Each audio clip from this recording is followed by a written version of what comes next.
We live in a society right now where everybody's a snowflake, everybody's a cupcake, and everybody thinks that nothing is fair. Everything is like, it's not fair. We should have a better chance. We need more. You know what? I'm old enough to remember when you needed to have a perfect goddamn record to win a college football championship. That's the way it was. 11-1, too bad. Sports Rage tonight, only on SportsGrid. Grandma Bear, who owns the football team, probably comes in, gives a little, oh, hey, you're such a good little boy out there. Congratulations, the way you coach this football team. I'm never going to fire you. Told me I missed you. Pinching your own cheek?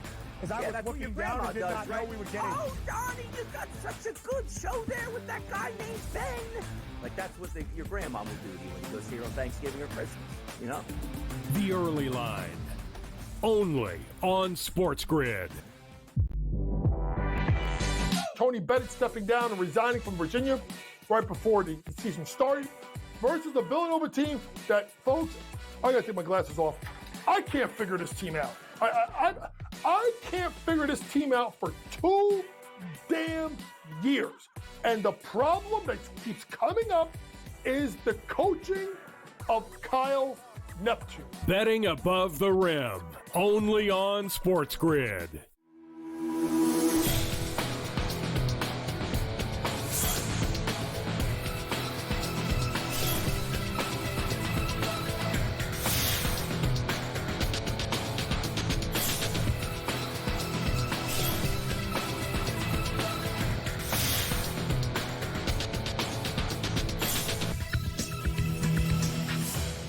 Good morning. Welcome to NewsWire here on SportsGrid. Today is Friday, and if you are outside seeing snow somewhere in the country or cold weather, it feels like the winter has begun, even here in South Florida, where we woke up to chilly temperatures this morning. I don't want to brag, but a lot warmer than probably most of you. Needless to say, we saw it on display last night between the Browns and the Steelers, a true snow game. We'll get to that in a minute. How will the weather, by the way, affect some of the college football games this weekend? Bill Bender will be with us from Sporting News. We'll break it all down for you, and of course, a whole lot more here over the next hour. So stay with us here on the grid as we get started here on this edition of NewsWire. Before we get to football, let's begin with a sports betting story that I have a feeling is going to take hold of all of college basketball, given the fact that this story was reported yesterday. Federal authorities are currently investigating a player in college basketball for alleged point shaving. We haven't heard this in 20, 30 years. In fact, I remember when I was in college the last time this came up, but this is legit in terms of the reporting. If indeed this comes to pass, Temple men's basketball player Heiser Miller, this is the key name to keep an eye on in the future, bet on his own games and manipulated the outcome of games when he was playing for the Temple Owls, according to sources with direct knowledge of the situation in this reporting from Pete Thamel. Miller, who is Temple's leading scorer last season, transferred to Virginia Tech during the offseason, but he was dismissed last month by the Hokies because of this investigation and inquiry into Temple's games. A regular season Temple game drew attention for unusual betting activity last March. So let's keep an eye on this story. Naturally, these are not the ones that we want to hear with sports betting in all of college or pro sports, but this will be the first big one in college basketball, at the very least, for this year. All right, last night, it was a fun game to watch. I understand it wasn't the best offense and the players were struggling and the weather definitely affected things, but my gosh, it was a snow game on Amazon Prime where the Cleveland Browns end up beating the Pittsburgh Steelers despite almost giving the game away late, 24-19 the final. So the Browns win as an outright dog of 3.5, and the game did indeed go over the total yesterday. Jameis Winston ended up rushing for a touchdown. That was the key moment in the game. So they end up picking up the win, and also a couple of touchdowns from Nick Chubb was the key to this one as well. If the weather was better, maybe the Steelers would have had better fate, but you can't look back. You can only look forward. Jameis Winston, quarterback of the Cleveland Browns after the game, asking fans to drive home safely. How fun was that? It was beautiful. It was beautiful for these fans, man. I appreciate everybody that came out here in these conditions, and I just pray that everyone gets home safely. All right, please celebrate. All right, but please get home safely. James, on your touchdown, how close were they to getting you? And what did you see when you got away there? I saw the end zone. I felt great protection, and I just was moving forward, and we found a way to get in there. Jimmy, what's the mindset after the couple of turnovers in the fourth quarter? They take the lead. You guys obviously need to score. Like, what's going through your head at that time? Well, every time I come up here, I say one play at a time. One play at a time, and that is so important, and we exemplified that it's one play at a time. We stick together, we fight for each other, and we found a way. Yeah, Winston may have earned a backup job again in the NFL next season, maybe even a starting job. Who knows which direction the Browns are going to go. All right, also the flip side of that was certainly the play of the Pittsburgh Steelers offense. Russell Wilson, not his best game, probably a quarterback of the Steelers, so much so that Mike Tomlin went to Justin Fields a couple of different times during that game. Let's hear from Russell Wilson after the game talking about his performance, and also George Pickens, wide receiver of the Steelers, apparently not all that impressed with the Browns. I think that we all, as a team, we're trying to make plays, we're trying to do different things. Obviously, we have trust in Justin, too, and what he can do and what he's capable of, and everybody. Listen, I always want to be in there. That's just the competitor in me. But at the same time, I think that, like I said, we have great trust in Justin and our team and our coaches and everything we were doing. So we should have won that game. We felt like we battled. We fought our butts off, and it was a tough environment. Obviously, we wanted to win this one, but unfortunately, we came up short. You guys try to take away from this loss? What's the message, in the locker room? Just keep grinding. Like I said, conditions played a huge part in today's game. I don't really think the Cleveland Browns are a good team at all. I think the conditions kind of saved them today. Well, those two teams are going to play against each other again in a couple of weeks. We'll see how the Browns respond to that. All right, let's get to college basketball last night. One of the most exciting games we've seen thus far. In the first few weeks of the college basketball season, a game between St. John's and Baylor. In case you missed it, Jeremy Roach is the hero for the Bears. He hit a game-winning three-pointer with no time left to end up beating St. John's in double overtime. St. John's was up by 2 with under 5 seconds left, but missed a couple of free throws. Scott Drew used a football reference as to how they ended up winning that game in the end.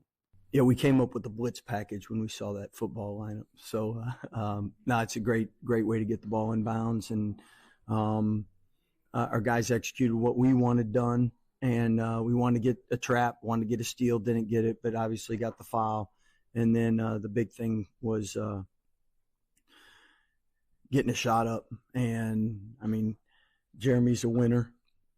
We got a culture of joy, Jesus, others, yourself. And as he stated up here, players trust him. We trust him. Make or miss. Proud that we battled back to have that chance. Because when it was 6 or 4 or 6, whatever it was in that double OT, we could have gone away at that point. And VJ hit a huge 3. And then from there, executed well. The future of the Tampa Bay Rays in St. Petersburg already in doubt. Can't play there next year because of the damage that was done by the hurricane. Will they get a new stadium built? That seems to be in doubt as well. Yesterday, the city council approved $23 million to repair the Tropicana roof, but then the president of the Rays said that the deal for a future stadium is dead and no longer makes economic sense for the team. And they also said that they didn't know if repairs for the Trop made sense either, considering they're trying to build a new stadium. Then all of a sudden, they did a reversal on the money, saying they're no longer taking the loans to repair the Trop at this point. The future of the Rays in the area in serious doubt. Old stadium, new stadium, all in doubt going into next year. No doubt who the MVPs were in the American League and National League. It was Shohei Ohtani in the NL. Aaron Judge got the winner award in the AL. Unanimous for Shohei Ohtani. So congratulations to him. And Aaron Judge wins his second MVP. No surprise there in the AL and NL as award season comes to an end. The National Football League is alerting players to be on the lookout for burglars. A lot of burglaries going on lately, especially in Kansas City to, of course, Patrick Mahomes and Travis Kelce. Brock Purdy, we're going to have to keep an eye on him this week against Green Bay. He's missed some practice time this week. He did practice yesterday late, limited, but he has a sore shoulder. We'll keep an eye on him going into Sunday. And also Jair Alexander could miss more time with a torn PCL probably not going to play against the 49ers on Sunday. Boston Celtics sale seems to be moving forward. Lots of interest in selling the team. We've been hearing about this approximately for a year. It hasn't got done yet. Paul George going to miss 2 games with a bone bruise. Sixers have just 2 wins on the season. Cade Cunningham exited a loss yesterday. The Pistons lost 123 to 121. He has a hip injury. His status in doubt for the weekend. And also Franz Wagner hit a game-winning three-pointer with 2.5 seconds left as the Magic beat the Lakers 119 to 118. Recruiting season, of course, going underway in college football. We have a couple of flips to tell you about from yesterday. Number 1 recruit, Bryce Underwood, is now going to Michigan. He was supposed to go to LSU, 6'4", 210-pound passer. 5-star quarterback Julian Lewis is going to play for Coach Prime in Colorado. Aaron Philo goes for an 18-yard touchdown, 22 seconds left. Very exciting college football game last night. Georgia Tech defeats NC State 30-29. Purdue 13.5-point underdogs to Michigan State tonight. That's one of several college football games before we get to some of the big ones tomorrow. And we'll preview those next with Bill Bender. So stick around.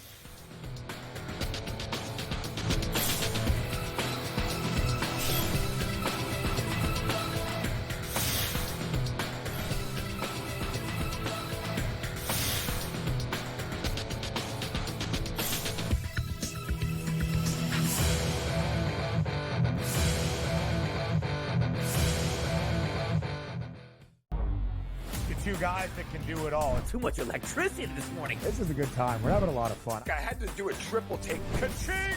Why? Because of parity. I didn't mean to offend. Yeah, it's not going to happen. Load management is a dirty word. Let him rip. You know what? Circumstances provide the results. What? How do you do this once? Oh, Donnie, you got such a good show there. A network that is booming. The Early Line, only on SportsGrid. The sharpest football contest show in the land, the Las Vegas Football Contest Show, focuses on Circus Sports Million, Circus Survivor, and the Westgate Super Contest, handicapping the games and releasing our contest picks every week of the season. With 2 former Super Contest winners, Brady Cannon and James Salinas, a former NFL player, Mike Pritchard, and over $1 million in contest prize money won combined, the Las Vegas Football Contest Show will have you prepared this season like none other. We live in a society right now where everybody's a snowflake, everybody's a cupcake, and everybody thinks that nothing is fair. Everything is like, it's not fair. We should have a better chance. We need more. You know what? I'm old enough to remember when you needed to have a perfect goddamn record to win a college football championship. That's the way it was. 11-1, too bad. Sports Rage tonight, only on SportsGrid. When you look at Marcus Johnson, when you look at Nikola Jokic, these aren't guys that are big, super athletic, dunking and jumping over people. These are just guys that are clean, skilled footwork, and do things below the rim that make the everyday guy look like and be like, I can do that. But you can't, and neither can I. Betting above the rim, only on SportsGrid.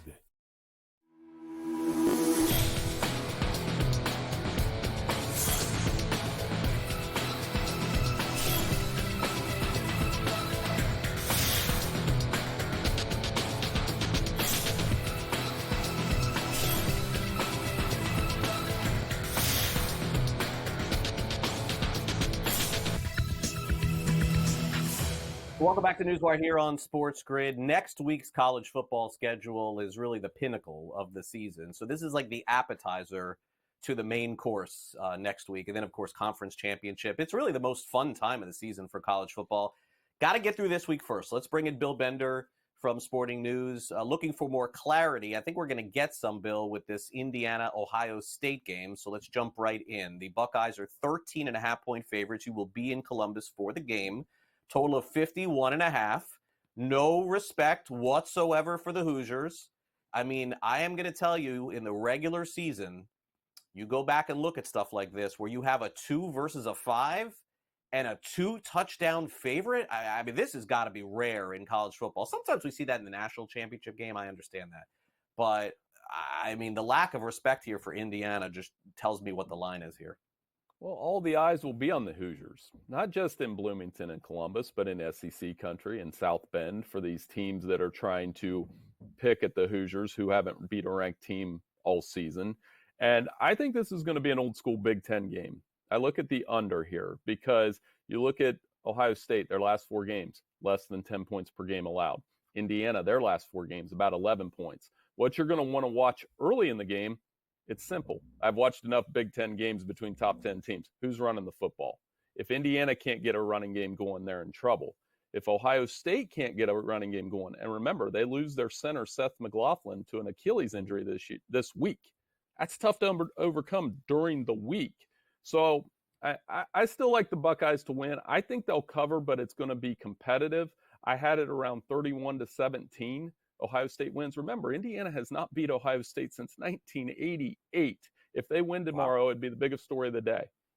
Yeah, and motivation for Indiana going into the game. Head coach Kurt Cignetti ends up getting a new deal, 8 years, AAV $8 million a year, and get some bonuses. Highest paid employee ever at the University of Indiana, or Indiana University, depending on how you say it. All right, so let's move on from there and get to the game in Yankee Stadium this week between Notre Dame and Army. Now, I have a lot of theories on this, as Bill knows. He's been on with me now for years. Theory number 1 is I'm not a Notre Dame believer ever. I think that they're always ranked too high, and they're going to let you down at some point, whether it's now or later.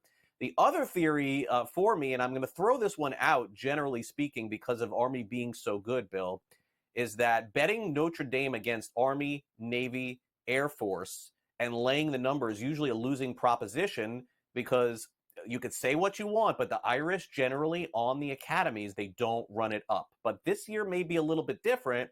They need to build style points. Army's ranked in the top 25, but I've seen these games play out before. Notre Dame, let's say they're up 31-7, 7-8. All of a sudden, it's just run, other team scores. Run, other team scores, and they go home. I don't know what's going to play out this week. How good is Army? Can they keep this game close? There's a couple things. Army, in their last 5 games against ranked teams, 1-4 against the spread. Notre Dame crushed Navy. They've seen an option team this year. So when you see that, you're wondering, okay, they've seen one option. This option's better, though. Army leads the country in rushing offense. They rank 2nd in scoring defense. Craig, I think we're looking at a game where there's limited possessions, honestly. A couple weeks ago, Army took an entire quarter off the clock with 1 drive against North Texas. So they lead the country in time of possession. I think they can possess the football here. And the key will be Riley Leonard and Presley for Army, quarterback Bailey Presley. He can run too.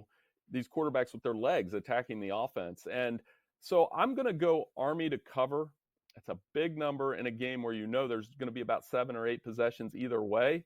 But I still think Notre Dame gets the win straight up. And it's going to be close in terms of they'll probably win by a couple touchdowns. If they get ahead early, Army's going to have to bail on that attack. We've seen that movie a few times. Yeah, we have. And it's been since 1958. That's the last time that Army beat Notre Dame, ironically, the year that our producer Frank was born. No, I'm just kidding. It was a lot of time after that. But 1958, that was a long time ago. All right, so we'll see if it happens this week. Okay, now let's get to the team that I think, Bill, is catching up on some people this year. I don't think people, if you said, is Arizona State ranked in the top 25, a lot of people would say, no, they stink. They have been coming on really strong here at the end of the season. And from what I'm reading and sort of seeing on social media here, Bill, this is a game about motivation. Is BYU's season over? Like, are they going to just throw? I'm not saying they're not going to show up for this game, Bill, but it seems like that game, a couple of weeks ago, it seems to me that I just don't know what kind of motivation that they would have, knowing that they still have a shot for the college football playoff, but I'm a little concerned with their psyche going in. Right, and the ball didn't break their way last week. No, Pooch Punt goes off a player's back, and this Arizona State team's really hot with Cam Scadaboo, with Sam Levitt, who has 3 touchdown passes each of the last 3 games. Arizona State's tough at home, and I think we're barreling toward a situation where we may have the Sun Devils and Colorado. Colorado plays at Kansas, of course, a pair of 3-9 teams last year, play for the Big 12 championship game. I certainly didn't have that in August. And I do think Arizona State covers the number here. And, going back to what you said at the top, when you look at Indiana, Army, and Arizona State, that's three schools that are 24-5-1 against the spread this season. So I don't know if it's a good idea to bet against any of them this week. And quick correction, it's Bryson Daly is that Army quarterback. I don't want to get that wrong and make the Black Knights mad going into the weekend. Yeah, ASU's playing great football. I mean, this is what it is, but it didn't start off like that. By the way, BYU to make the college football playoff, still 3-1, and to win the Big Ten plus 310. I don't know, Bill. I mean, do you have a path? I mean, the path has to begin with them beating Arizona State, but that's not going to even be enough, I don't think. Well, they got to win, obviously. And if they don't win, they probably don't make the Big 12 championship game. Their defense is really good. They feast off turnovers.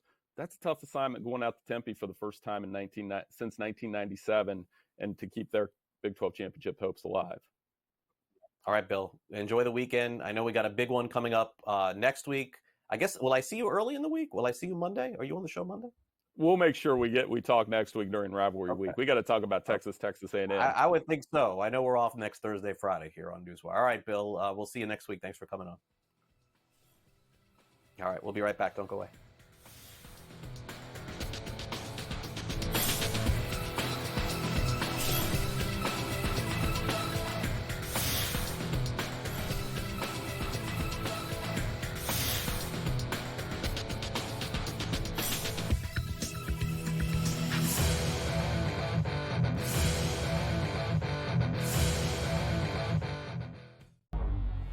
Two guys that can do it all. Too much electricity this morning. This is a good time. We're having a lot of fun. I had to do a triple take. Ka-ching! Why? Because of parity. I didn't mean to offend. Yeah, it's not going to happen. Load management is a dirty word. Let him rip. You know what? Circumstances provide the results. What? How do you do this once? Oh, Donnie, you've got such a good show there. A network that is booming. The Early Line, only on SportsGrid. The sharpest football contest show in the land, the Las Vegas Football Contest Show, focuses on Circus Sports Million, Circus Survivor, and the Westgate Super Contest, handicapping the games and releasing our contest picks every week of the season. With two former Super Contest winners, Brady Cannon and James Salinas, a former NFL player, Mike Pritchard, and over $1 million in contest prize money won combined, the Las Vegas Football Contest Show will have you prepared this season like none other. We live in a society right now where everybody's a snowflake, everybody's a cupcake, and everybody thinks that nothing is fair. Everything is like, it's not fair. We should have a better chance. We need more. You know what? I'm old enough to remember when you needed to have a perfect goddamn record to win a college football championship. That's the way it was. 11-1, too bad. Sports Rage tonight, only on SportsGrid. When you look at Marcus Johnson, when you look at Nikola Jokic, these aren't guys that are big, super athletic, dunking and jumping over people. These are just guys that are clean, skilled footwork, and do things below the rim that make the everyday guy look like it'd be like, I can do that. But you can't, and neither can I. Betting above the rim, only on SportsGrid.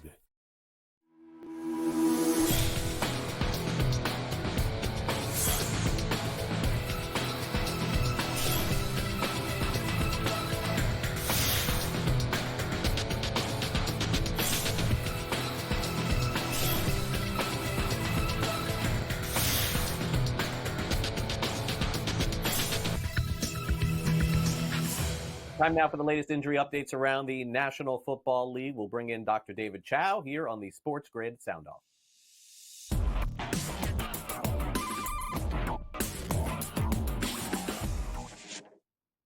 By the way, for more information, just head on over to sicscore.com. Dr. Chow breaks down all of the players over on his website there. Let's start off with the San Francisco 49ers. It's been a strange week for quarterback Brock Purdy, who missed a couple of days of practice. There was a report yesterday at practice that he missed it, and then another report saying he came back and practiced. Either way, there is some doubt and some clouds going into this Sunday against the Green Bay Packers. Let's get Dr. Chow's opinion on Purdy's right shoulder. Never good to have an issue on the throwing shoulder of a quarterback, but we don't see an injury here by video and game review. It's just some fatigue in his shoulder, as happens mid and late season. Nothing to worry about here. Brock Purdy will play versus the Packers. Some midweek rest will take care of that. He'll be back to full form this week in week 12. Go to sicscore.com for the latest.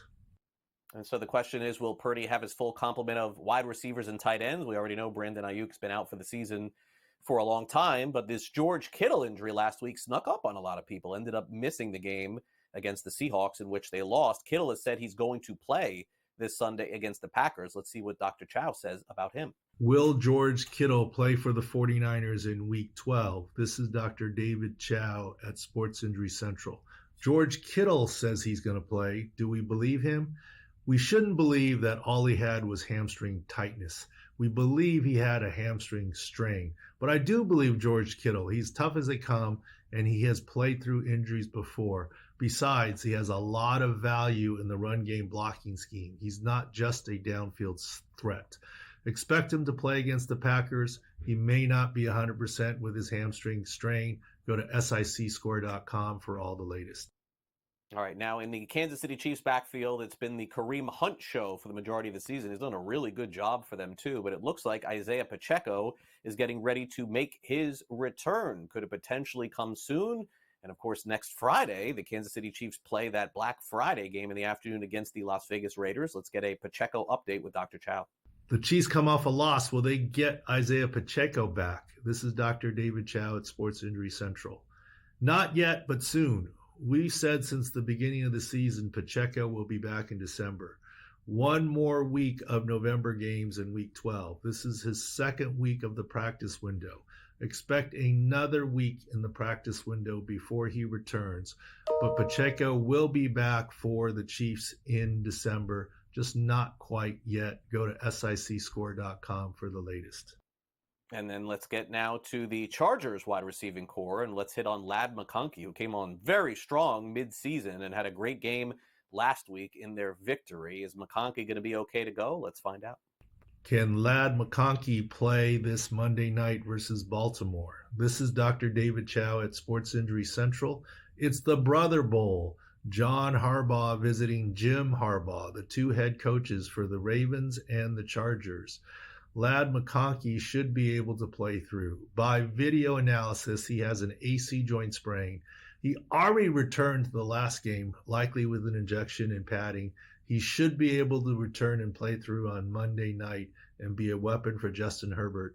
Look forward to a great matchup on Monday for the Brother Bowl, Harbaugh brothers in Los Angeles. And finally, let's check in on the Buccaneers wide receiving situation. They've already lost Chris Godwin. They lost Mike Evans. He's expected to come back soon. How soon is the question? Will Mike Evans play coming out of the bye for the Tampa Bay Buccaneers? This is Dr. David Chow, Pro Football Doc at Sports Injury Central.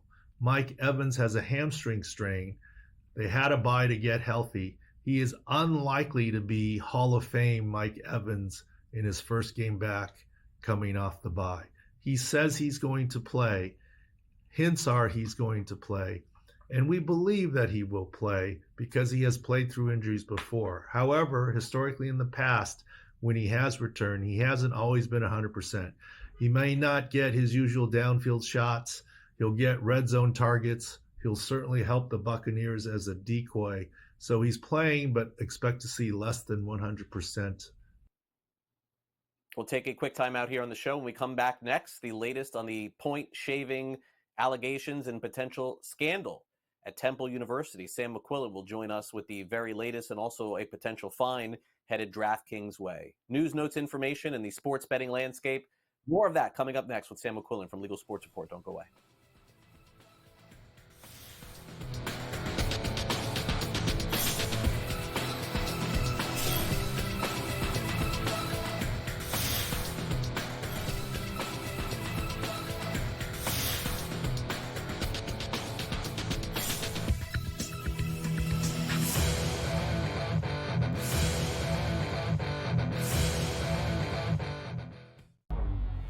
Two guys that can do it all. Too much electricity this morning. This is a good time. We're having a lot of fun. I had to do a triple take. Ka-ching!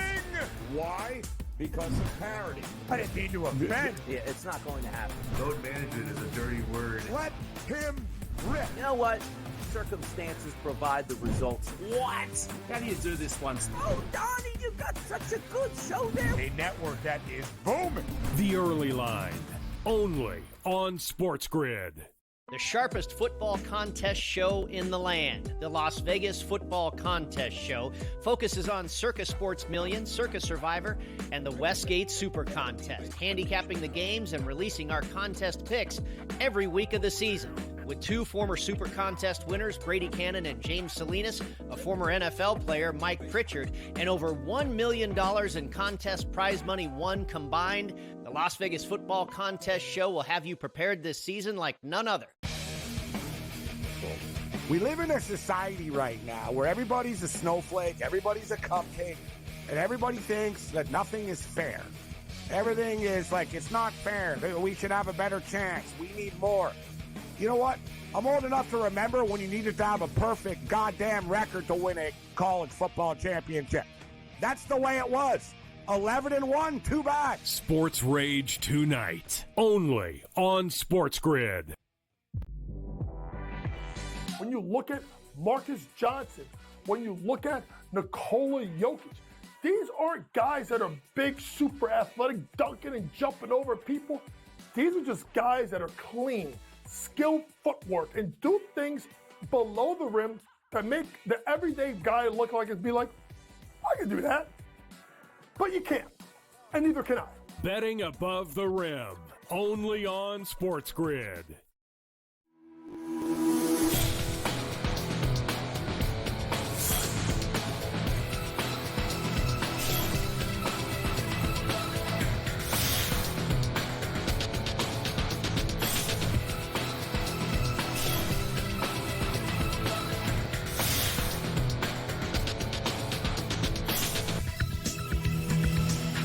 All right, welcome back to NewsWire. We got Sam McQuillan from Legal Sports Report in the house. If you want to learn more about all of the topics we discussed, go to LegalSportsReport.com, and you can check all the info out there. Let's bring in Sam. And hey, Sam, we had this huge betting scandal in the NBA with this player Jonte Porter, surrounding some of his betting props.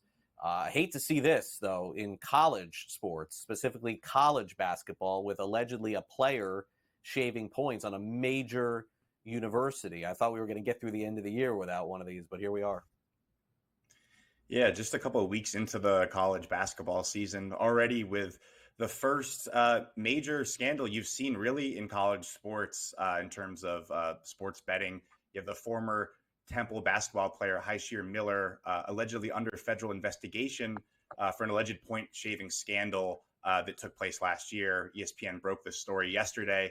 That the feds are apparently investigating whether Miller bet on his own games and manipulated the outcome of multiple games he participated in. Miller was the leading scorer on Temple last year, but he transferred to Virginia Tech in the offseason and was actually suspended before the season even started, hadn't played a game for the Hokies because of this investigation. They said it was something that happened before he was at our university. It actually leaves Virginia Tech pretty thin at point guard, as the college basketball season really hits its full stride. This was, according to the ESPN story, this was first kind of alerted this company called U.S. Integrity, which is this firm that exists exactly for this reason, to monitor suspicious betting activity, works with the sports books. They were alerted by several sports books last year. There was a game against UAB in which the line moved from Temple -2 to Temple -8 in like just a few hours before tip-off, which is really kind of suspicious. Usually a line doesn't move by that much in college basketball unless there's huge injury news or a huge suspension that comes down. That didn't happen with that game. So a lot of sports books stopped taking money on the game altogether. UAB won big 100-72, and Miller finished with 8 points on 3 of 9 shooting with 3 turnovers. The next day, Temple released a statement saying it's now reviewing suspicious betting patterns, suspicious betting activity. Temple's president came out yesterday and posted a letter addressing students and faculty, acknowledging the situation, acknowledging pretty much there's something going on that involves a guy who's no longer at the school. And this investigation goes bigger than just the UAB game, according to all the reporting, though. The same bettors who placed these big bets on UAB in that game last year reportedly had been placing bets against Temple all season, mostly the first half spread. mostly the first half total, smaller things than just, a big point spread, things that maybe you can manipulate easier in college basketball. That's why you have the history of point shaving, where, let's win, but let's not try to win by too much, or let's make sure we lose by a certain amount. And to your point, Greg, this is the first major investigation we've had in a couple of months in the sports world. You had Jonte Porter was just banned from the NBA for life for admitting to manipulating games. Last year, or earlier this year, actually, you had Iowa and Iowa State, baseball teams involved in sports betting scandals. So this is kind of becoming commonplace in the industry, catching these things. It's no longer the earth-shattering thing we were talking about back when Calvin Ridley was getting suspended. Will this kill gambling altogether? But it's sad to see it pop up, especially in college sports, when you're talking about, essentially kids here. So we'll have to see more of what comes, but definitely not over in terms of the investigation. Yeah, and I know that Netflix did that documentary on the Arizona State basketball team from 1994. I'm dating myself, but I remember that vividly when that happened and hearing all about that. And you wonder, is this the biggest one since then in college basketball? Because that was absolutely huge at the time. Again, sports betting not legal at that time either. All right, so let's get to the very latest here. DraftKings facing a fine, it would appear. Again, you can read about this over at LegalSportsReport.com. And this is surrounding credit card funding in terms of accounts. So I know that some folks are trying to do this, and I know that this is frowned upon. So what exactly did DraftKings do wrong here? Yeah, some states allow you to fund your betting accounts with a credit card. Massachusetts doesn't. They're actually the first state to specifically pass a regulation saying we're not going to allow credit card funded bets. But people have found a way around it, especially at DraftKings. There was this hearing this week. It lasted 7 hours, and the commission has really kind of become known for these lengthy hearings. It actually continued an earlier hearing talking about the same issue, but DraftKings came out and said this, we had over 1,000 bets that were funded with credit cards over the past year, about 218 accounts, and $83,000 were placed with credit cards. Essentially, these people found a loophole where they would go out of Massachusetts, go to a state where you can fund your DraftKings account with a credit card, and then drive back to Massachusetts and place the bet there. DK executives came out and said, we misinterpreted the regulations wrong. We didn't necessarily think that because somebody placed it in another state, we had to do something to prevent them from using it in Massachusetts. A lot of these apps have moved to kind of this one shared wallet where if you do something in one state, it interacts with the other state. So that seems to be kind of what happened here. They said that they addressed it internally, kind of closing this loophole. But then, as people always do, especially with the internet, and especially with bettors, they found another way around it where they were then funding DraftKings pool contests with credit cards. It's separate than the sports book. So maybe, some lack of oversight there, but they came out and said, that's on us. We should have given more strict protocols here to kind of prevent everything that happened. Commission, not very happy about that. Some commissioners, really hammering into them. If you have a problem with the regs or you don't know how to interpret things, you need to come to us and ask. So this isn't the last we've heard of the story. The commission could do pretty much whatever they want in these circumstances. They could kick DraftKings out of the state, but I don't think that's under any circumstances going to be what happens here. I'm sure there are some who would like to go further, but probably this is going to result in is some requirements that they do certain oversight on this issue, and then maybe a big fine, sort of a slap on the wrist kind of thing. But the commission has been pretty hardcore, pretty gung-ho in terms of regulating sports betting versus all the other states. So we'll see where they ultimately end up. But at the end of the day, probably not a huge story here. Okay. Sneaky people going out of the state to fund with credit cards. I mean, you wouldn't think that would happen, but I guess people will try anything to get over. Okay, let's get to the very latest on sports betting handle share. And this is from Q3. Let's take a look here. And Sam, I know you sent this out yesterday on social media. DraftKings and FanDuel still very much at the top. FanDuel a little up, DraftKings a little down. I guess to me, it would be super concerning for ESPN Bet, the fact that they're only at 2% market share here. But I guess there's good news in the silver lining that they're up 1.2% in the third quarter. But my gosh, I would think that they've got to get higher than this in 2025. Yeah, it all depends how you look at it, how you want to spin it. On the one hand, ESPN Bet only had 2%, which was 5 among all operators. But on the other hand, they doubled it from the previous quarter.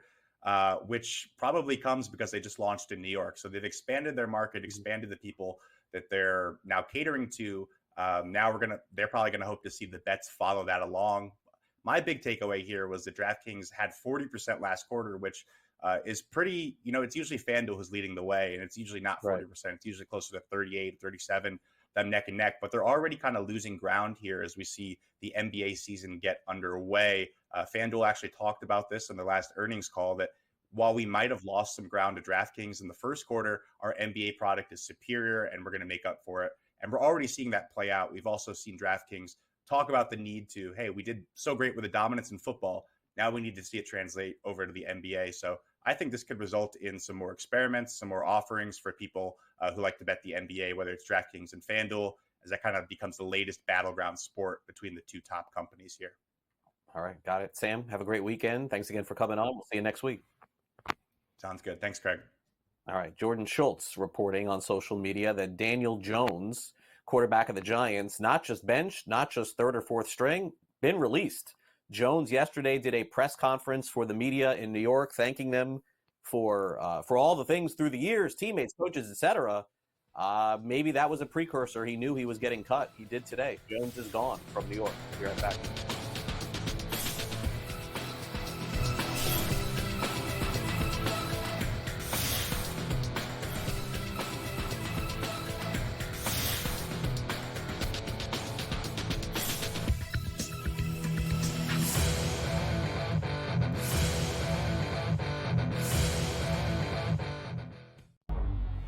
Two guys that can do it all. Too much electricity this morning. This is a good time. We're having a lot of fun. I had to do a triple take. Ka-ching! Why? Because of parity. I didn't mean to offend. Yeah, it's not going to happen. Load management is a dirty word. Let him rip. You know what?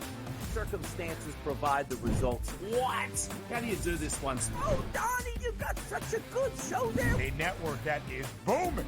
The Early Line, only on SportsGrid. The sharpest football contest show in the land, the Las Vegas Football Contest Show, focuses on Circa Sports Million, Circa Survivor, and the Westgate Super Contest, handicapping the games and releasing our contest picks every week of the season. With two former Super Contest winners, Brady Cannon and James Salinas, a former NFL player, Mike Pritchard, and over $1 million in contest prize money won combined, the Las Vegas Football Contest Show will have you prepared this season like none other. We live in a society right now where everybody's a snowflake, everybody's a cupcake, and everybody thinks that nothing is fair. Everything is like, it's not fair. We should have a better chance. We need more. You know what? I'm old enough to remember when you needed to have a perfect goddamn record to win a college football championship. That's the way it was. 11-1, too bad. Sports Rage tonight, only on SportsGrid. When you look at Marcus Johnson, when you look at Nikola Jokic, these aren't guys that are big, super athletic, dunking and jumping over people. These are just guys that are clean, skilled footwork, and do things below the rim that make the everyday guy look like it'd be like, I can do that. But you can't, and neither can I. Betting above the rim, only on SportsGrid.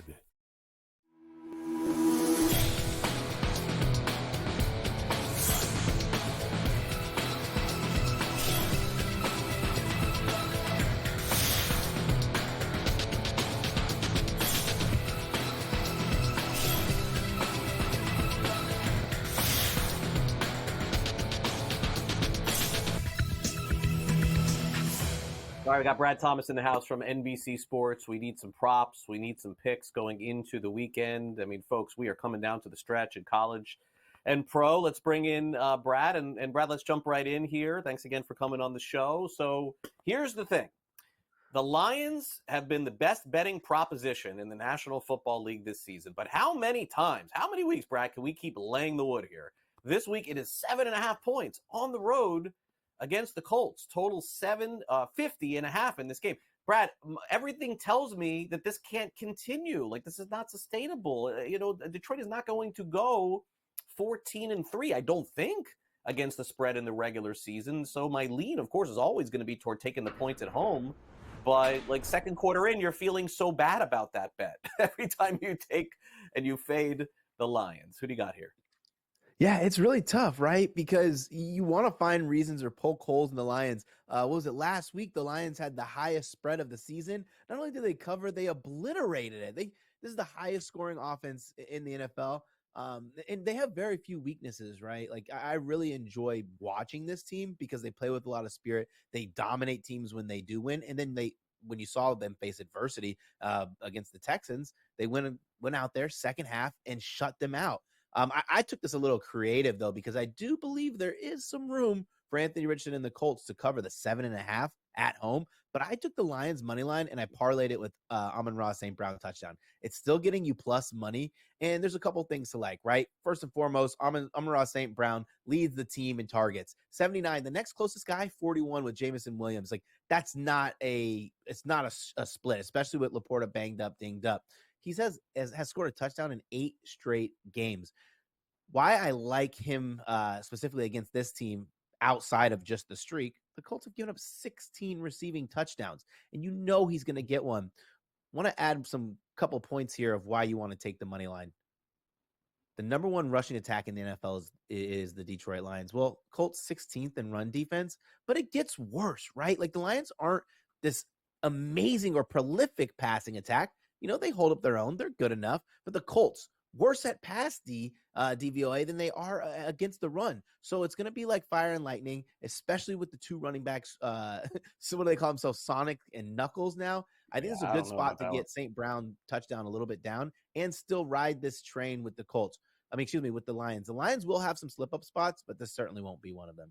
Yeah, I like the other nicknames that they had. I think Thunder and Lightning. I think that was Tiki Barber and Jacobs, I think. And then you had Willie Parker and Jerome Bettis. Yep, that's a good one. Dunn and Allstott. I mean, I remember all those. This one is just like weird. It's like out of nowhere.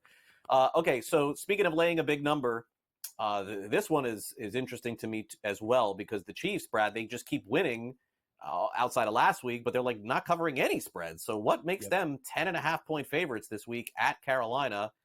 I understand the Panthers' offense is brutal, and they've had a really hard time, whether it's been Dalton or Bryce Young there. Total is 43.5, and so if the odds are right, then this is like a 24-10 game or something like that. Hard for me to lay 10.5, but I know big favorites have all covered this season.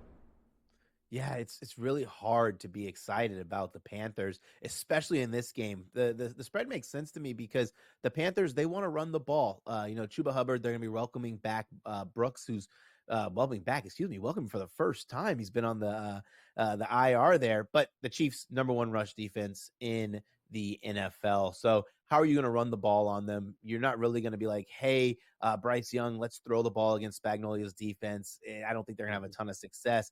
I went to player prop market in this one as well. In this one, I will be brutally honest.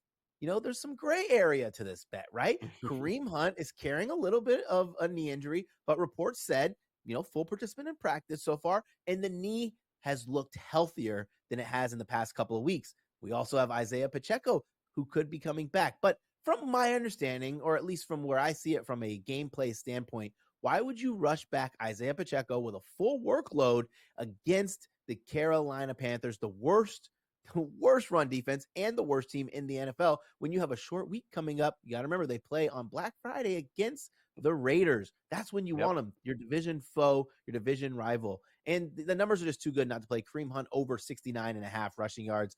Panthers allow the most rushing yards in the NFL, 160 per game. Well, when you want to dig into that a little bit deeper, is it just because they're in so many run scripts or going against so many run scripts? Not entirely. They're dead last in the NFL in run D success. For anybody who doesn't know what that means, basically on first down, do you get X amount? How often do you get X amount of yards? Second down, how many do you get next set and the next set until you accomplish what's the first down by running the ball? It's not a good metric. That's really kind of how you gauge the big bursts, the big chunk plays. And that's what they're allowing teams to do. So I thought the number was good, right? He hasn't hit this number in 2 weeks, but look at the teams he played. The Bills, the Broncos. I'm going to take Kareem Hunt. And this will probably be the last time I have fun betting Kareem Hunt with Pacheco coming back. I'm going to enjoy it. Might throw on a touchdown as well. Yeah, I would suspect he plays next week, next Friday, short week. Okay, so the Eagles have been fantastic. They're playing the Rams on the road this week. They seem to be a different team than they were a year ago, where this was about the time, Brad, as they just lost every game the rest of the year, including the playoffs.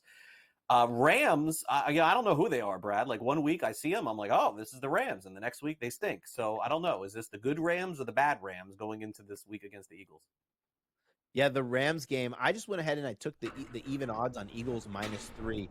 And it's more so a fade of the Rams and what they have going on than the Eagles and what they're bringing. So first and foremost, the Rams, they give up a ton through the air, a ton of yards, completions, yards per catch, touchdowns. Defensively, not good against the pass. That's really interesting because, you have Saquon Barkley running the ball. Well, now you have the pass, so you can't just load the box there. Rams offensive line banged up. 9 different offensive line starts so far this season. And the guys who should be slated to play, not good pass protectors.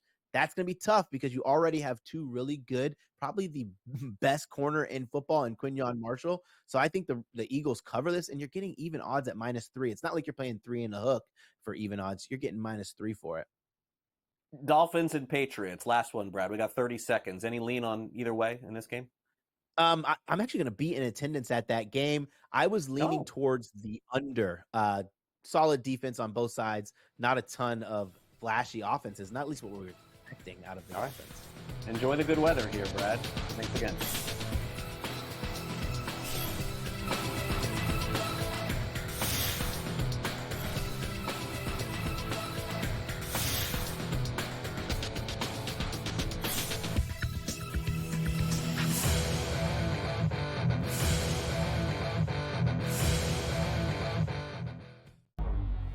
Two guys that can do it all. Too much electricity this morning. This is a good time. We're having a lot of fun. I had to do a triple take. Ka-ching! Why? Because of parity. I didn't mean to offend. Yeah, it's not going to happen. Load management is a dirty word. Let him rip. You know what?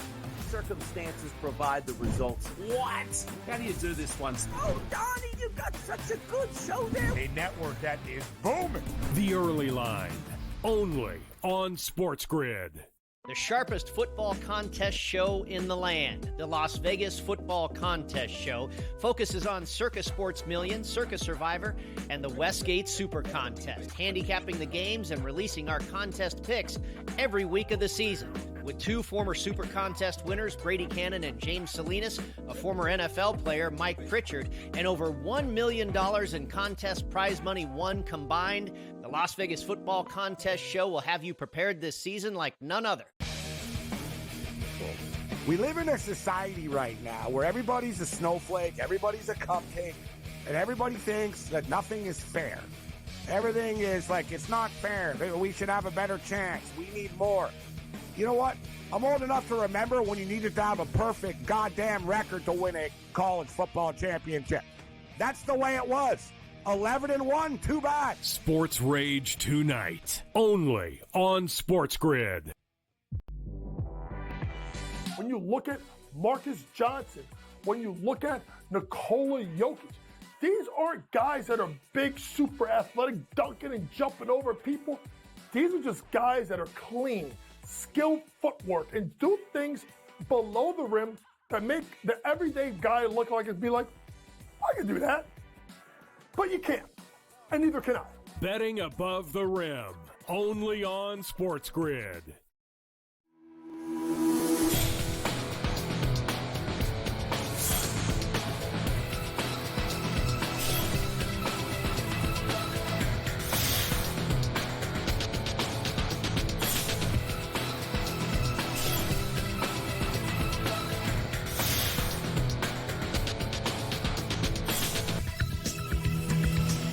Welcome back to NewsWire here on SportsGrid. We got a lot to cover here as we wrap up the show with some last licks. It's been a really long time since the Minnesota Timberwolves and Toronto Raptors faced off, with one team beating the other. We also found the National League's MVP to have his pet on site. And also, spring training is going to look a little bit different this year. It's time now for some last licks.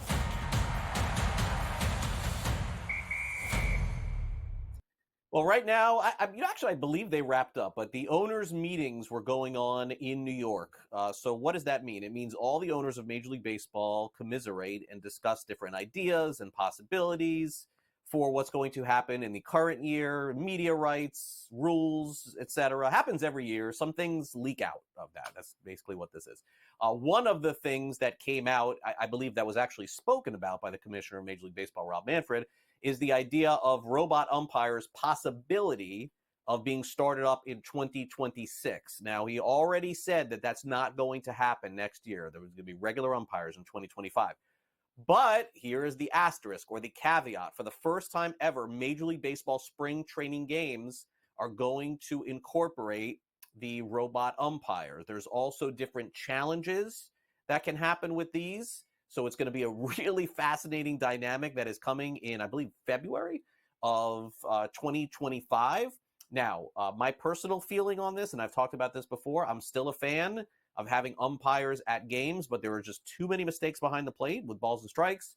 So hopefully there is some, because I believe there should be some sort of hybrid in this. I still think that you don't want to remove the human element, but you do have to get the calls right. We'll see if this ends up working. If it works, folks, we're going to have robot umpires in 2026. That's the bottom line. They're already starting. They've done this at the minor league level, and they've said it's successful. All right, now let's get to this matchup between Toronto and Minnesota in the NBA. How about this?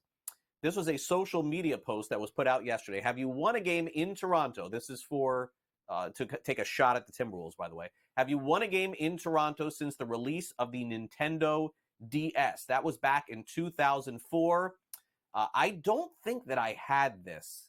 I'm trying to think if I had this handheld game. I definitely played Nintendo DS, but I don't think that I had it because at that point, I was getting older already, not playing video games anymore. Sorry. Yes, of course, the Nintendo DS was released in November of 2004. That's how long it has taken for the Minnesota Timberwolves to win in Toronto. That seems like a really hard thing to not accomplish here, considering you see the amount of teams that have done it. Lakers, Knicks, Rockets, Hawks, Heat, Nets, Celtics. Again, they only play once a year there, so I guess I kind of understand that. But you would think that in like 20 years that this would be able to get done, but apparently not. All right, yesterday was the official end of the baseball season. Why these announcements take so long, I'll have no idea. We literally yesterday just found out who the MVP of the National League is. They can't do this during the World Series? I mean, it's like a month ago, right? Shohei Ohtani won the MVP of the NL, unanimous, best player in baseball. No one's going to argue this. He's going to pitch again next year. But the funniest moment is another award viral moment. First, earlier in the week, we saw Paul Skeens, who was just not excited at all to get his Rookie of the Year. Guess who was really excited to win the National League MVP? That was not Shohei Ohtani. That was his dog, Decoy, who, as soon as the announcement was made, for some reason, Decoy decided to run away from the camera because he's a dog. That's what they do. But very funny there on social media, as you could say, that he ends up winning the most valuable player. Congratulations. Why is this name of this dog Decoy? Did anybody ever ask Shohei Ohtani this, by the way? We don't get a lot of answers like this from Shohei Ohtani. But Decoy is a cool name. Like, I think that's a really cool, inventive name. I know it is. It's definitely a cool name. But why? Like, what is the purpose behind that? There's got to be some conspiracy theory surround that. Anyway, all right, Frank is off the rails here today. It must have snowed in his brain today. That'll do it for our show. I want to thank, of course, our good friends for coming on. Dr. David Chow for providing us all the latest news, notes, and information as far as injuries are concerned in the NFL. Thanks to Brad Thomas. Also, thanks to Bill Bender and Sam McQuillan. Those were our guests all week long. In addition, a quick reminder in the National Football League, in case you missed it, the big story of the day, Daniel Jones was released by the New York Giants. So not only did he go from quarterback 1 to quarterback 3, but not even going to play again for the Giants. Remains to be seen if somebody else will pick him up. That'll do it for our show today. I'll see you tomorrow morning for our next edition of Fantasy Sports Today, as the fantasy football season, regular season, is coming to a close next couple of weeks.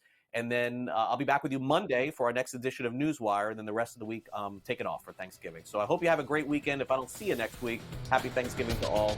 See you back here on Monday.